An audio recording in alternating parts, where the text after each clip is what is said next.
कुछ दिन पहले मेरे एक पेशेंट ने मुझसे डायबिटीज टाइप 1.5 के बारे में जानना चाहा और मैं जानता हूं कि बहुत सारे लोग इस टर्म को पहली बार सुन रहे होंगे।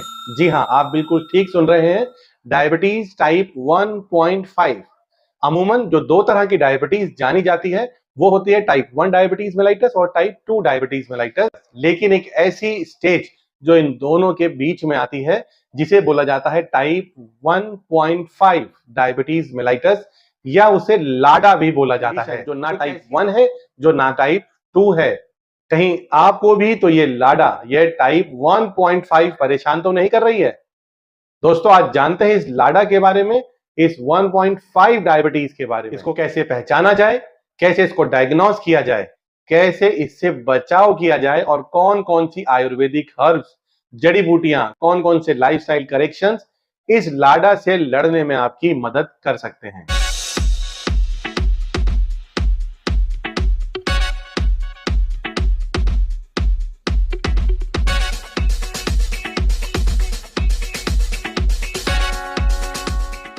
दोस्तों, सबसे पहले जानते हैं लाडा है क्या।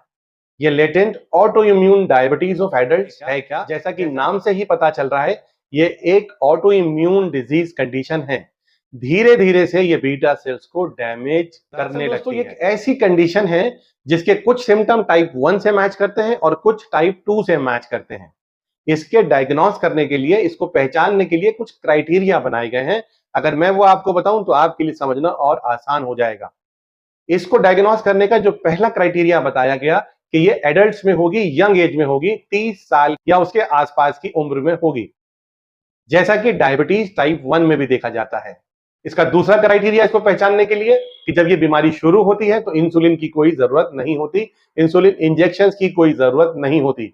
इस बेस पर अगर कहा जाए तो ये टाइप 2 के बहुत नजदीक है। टाइप 2 में भी दवाइयों से ही पेशेंट को मैनेज किया जाता है, इंसुलिन की जरूरत, इंसुलिन इंजेक्शन की जरूरत नहीं होती।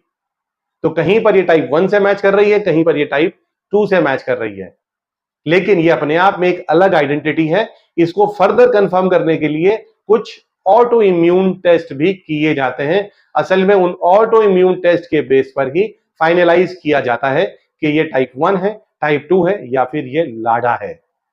डायबिटीज का डायग्नोसिस बना लेना ही काफी नहीं है, इससे बचना, आपकी बीटा सेल्स फर्दर डैमेज ना हो। आज अगर आप डायबिटीज को दवाइयों से मैनेज कर ले रहे हैं तो आगे भी आप दवाइयों से ही इसे मैनेज करते रहें, बीटा सेल्स के डैमेज को रोका जा सके।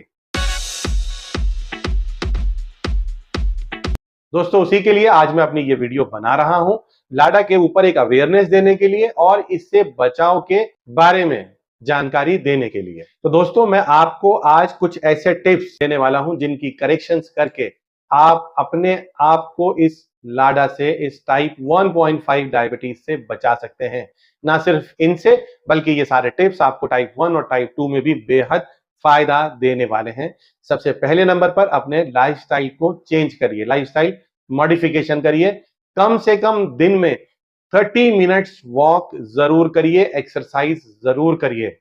दूसरा, अगर आप ओवरवेट हैं, आप ओबीज हैं, आपका वजन ज्यादा है, तो अगले कुछ ही महीनों में एक अपना लक्ष्य बनाइए, कम से कम 15 किलो वजन को घटाने का। इसके बाद लो जीआई फूड आइटम्स या मीडियम जीआई फूड आइटम्स को पहचानना शुरू करें। उसके ऊपर मैं वीडियो पहले भी बना चुका हूं, जिसे मैं ऊपर आई बटन में शेयर कर दूंगा। ऐसा खाना खाएं जिसके अंदर ग्लाइसेमिक इंडेक्स कम हो, ग्लाइसेमिक लोड कम हो, जिसे खाने के बाद एकदम से आपका शुगर का लेवल ना बढ़े। अक्सर हम सभी लोग काउज मिल्क पीना पसंद करते हैं, जिसे कि बेहतरीन कैल्शियम का रिच सोर्स माना जाता है, हमारी ग्रोथ के लिए भी बहुत अच्छा माना जाता है। लेकिन रीसेंट रिसर्च इसके अंदर निकल कर आया है कि मिल्क के अंदर, काउ मिल्क के अंदर मिलने वाला A1 केजिन प्रोटीन हमारी इम्यूनिटी को ट्रिगर कर देता है और टाइप 1 डायबिटीज को इंड्यूस करने में या लाडा को इंड्यूस करने में एक कॉन्ट्रीब्यूटरी रोल प्ले कर सकता है। तो प्लीज आप इसे लेना भी बंद कर दें। इसकी जगह एक बहुत अच्छा सब्स्टिट्यूट है गॉट मिल्क, आप उसे ले सकते हैं। इसके बाद आती है जीएमओ फूड की बात। जेनेटिकली मॉडिफाइड स्पीशीज, जब से यह हरित क्रांति आई उसके बाद से हमारे यहाँ अन्न का प्रोडक्शन बहुत तेजी से बढ़ा और उसी बीच बीच में कुछ रिसर्चेज निकल कर आई और ऐसी स्पीशीज बना ली गई फूड आइटम्स की, ग्रेन्स की, जो बहुत तेजी से मल्टीप्लाई कर सके और बहुत सारा अन्न का प्रोडक्शन किया जा सके। लेकिन बहुत सारी कंट्रीज के अंदर, दुनिया के अंदर, ये जीएमओ फूड आइटम्स बैन हैं। दोस्तों, आप प्लीज इनसे बचें। जहां पर भी genetically modified species food items आपको मिले, आप उसे बिल्कुल इस्तेमाल ना करें। उनकी जगह पर आप ऑर्गेनिक फूड का ही इस्तेमाल करें। इसके बाद एक और बहुत अलार्मिंग जो रिसर्च में निकल कर बात आ रही है, वो है ग्लूटेन। ग्लूटीन को भी माना जाता है कि ये भी जीएमओ फूड आइटम्स की तरह और A1 केजिन प्रोटीन की तरह ये भी हमारी बॉडी में इन्फ्लामेशन, हमारे गट में इन्फ्लामेशन इंड्यूस कर कर हमारी इम्यूनिटी को ट्रिगर या डिस्टर्ब कर देती है, जिसकी वजह से ऑटो इम्यून डिसऑर्डर्स पैदा होने की संभावना बहुत प्रबल हो गई है आजकल, और जिसमें कि एक लाडा भी है, जिसमें कि एक टाइप 1 डायबिटीज भी है। इसके बाद नंबर आता है हाइड्रोजनेटेड ऑयल का, जिसे कि कॉमनली वनस्पति घी के नाम से भी जाना जाता है। दोस्तों, जब हम वेजिटेबल ऑयल लेते हैं, बेसिकली वेजिटेबल ऑयल को अच्छा ही माना जाता है, लेकिन उसके अंदर बहुत सारी डाइज और ब्लीचिंग एजेंट डालने के बाद उस लिक्विड ऑयल को एक सॉलिड घी जैसा रूप दे दिया जाता है, जो असल में घी नहीं है।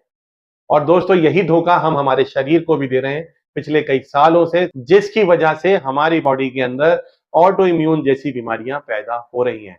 और बेहतर है कि इस वनस्पति घी से बेहतर है कि आप ऑयल्स का ही इस्तेमाल करें। आप ऐसे ऑयल का इस्तेमाल करें जो कच्ची घानी में बनाए जाते हैं, या कोल्ड प्रेस्ड ऑयल्स होते हैं, उनका इस्तेमाल करें। और लास्ट में एक बहुत ही कॉमन एडवाइस जो आप सभी लोग जानते हैं, रिफाइंड शुगर से बचें। देखिए, जब एक गन्ने से रस निकाला जाता है, उसको जब रिफाइंड शुगर में कन्वर्ट किया जाता है, तो उस बीज के अंदर बहुत सारे ब्लीचिंग एजेंट्स का, बहुत सारे केमिकल्स का, रिफाइनिंग एजेंट्स का इस्तेमाल किया जाता है एक चमकदार, चमचमाती हुई चीनी को बनाने के लिए, शुगर को बनाने के लिए। दोस्तों, इस प्रोसेस के दौरान जो केमिकल्स इस्तेमाल किए जाते हैं, वो उस गन्ने के रस के अंदर, उस शुगर के इन जूस के अंदर से सारे मिनरल्स को खत्म कर देता है, और बच जाती है सिर्फ मिठास, सिर्फ मीठी शुगर, जिसके अंदर कोई भी न्यूट्रिशनल वैल्यू, कोई भी माइक्रो न्यूट्रिएंट मौजूद नहीं है। तो दोस्तों, अगर आपको डायबिटीज है या आप डायबिटीज से बचना चाहते हैं, तो आप इस रिफाइंड शुगर का इस्तेमाल बिल्कुल बंद कर दें। अब अक्सर बहुत सारे मरीज हमसे पूछते हैं कि डॉक्टर साहब, कुछ ऐसी हर्ब्स के बारे में भी तो बताइए कि जो हमें इस बीमारी से लड़ने में या बचने में मदद कर सके, चाहे वो टाइप 1 डायबिटीज क्यों ना हो, टाइप 2 डायबिटीज क्यों ना हो, या वो ये लाडा टाइप 1.5 डायबिटीज ही क्यों ना हो। दोस्तों, इसके ऊपर वैसे तो मैं बहुत सारी वीडियोस पहले भी बना चुका हूं, जिन्हें मैं ऊपर लिंक में, आई बटन में और नीचे डिस्क्रिप्शन में भी शेयर कर दूंगा। उसके अंदर बहुत सारी कॉमन हर्ब्स हैं, जैसे कि विजयसार, जैसे कि गुड़मार, जैसे कि मेथी, जैसे कि करेला जूस, जैसे कि कुंदरू, जैसे कलौंजी, जैसे कि दारू हल्दी। इन सब का अगर रेगुलर इस्तेमाल किया जाए, तो ये आपको डायबिटीज से बचा सकते हैं। रही बात इनको कितनी क्वांटिटी में खाना है, इनको कैसे खाना है, इनको कब खाना है, ये सारी डिटेल्स मैं दूसरी वीडियो में पहले ही बता चुका हूं। मैं ऊपर आई बटन में शेयर कर रहा हूं, आप प्लीज उस वीडियो को देखकर समझ लें बेहतर तरीका, सही तरीका क्या है इनके इस्तेमाल का। और जाते जाते मैं एक बात और बताना चाहूंगा, जैसे मैंने बताया कि एक ऐसी बीमारी है जो लेटेंट ऑटो इम्यून डायबिटीज है, एडल्ट्स के अंदर होने वाली है, यानी कि कुछ समय के पश्चात, कुछ समय के बाद आपकी इम्यूनिटी ही आपकी बीटा सेल्स को डैमेज कर देगी। तो दोस्तों, इस बीमारी के अंदर एक बहुत बड़ा रोल आता है इम्यूनो मॉड्यूलेटरी हर्ब्स का भी। आयुर्वेद के अंदर बहुत सारी इम्यूनो मॉड्यूलेटरी हर्ब्स बताई गई हैं, जिनके मैं अभी आपको नाम बता रहा हूं, जैसे कि गिलोय, अश्वगंधा, मुलेठी और तुलसी। ये ऐसी बेहतरीन हर्ब्स हैं जिनका इस्तेमाल करके आप अपनी इम्यूनिटी को बेहतर रख सकते हैं। तो दोस्तों, समय समय पर मैं इन हर्ब्स के इस्तेमाल के बारे में अपनी प्रीवियस वीडियो में बता चुका हूं। प्लीज आप उन वीडियोस को भी जरूर देख लें। यहां पर मेरा इस वीडियो को बनाने का एक मकसद था कि लाडा के ऊपर मैं आप लोगों का ध्यान ला सकूं, यानी कि आज जो बीमारी आपके शरीर में शुरू हुई है, वो कुछ सालों के बाद एक भयंकर रूप ले लेगी, लेकिन पहले ही आप अगर कुछ बदलाव अपने खाने पीने में कर लें, अपनी लाइफस्टाइल में कर लें, कुछ आयुर्वेदिक हर्ब्स का इस्तेमाल आप करना शुरू कर दें, तो डेफिनेटली आप इस भयंकर बीमारी से अपने आप को, अपने शरीर को, अपने वाइटल ऑर्गन्स को बचा सकते हैं।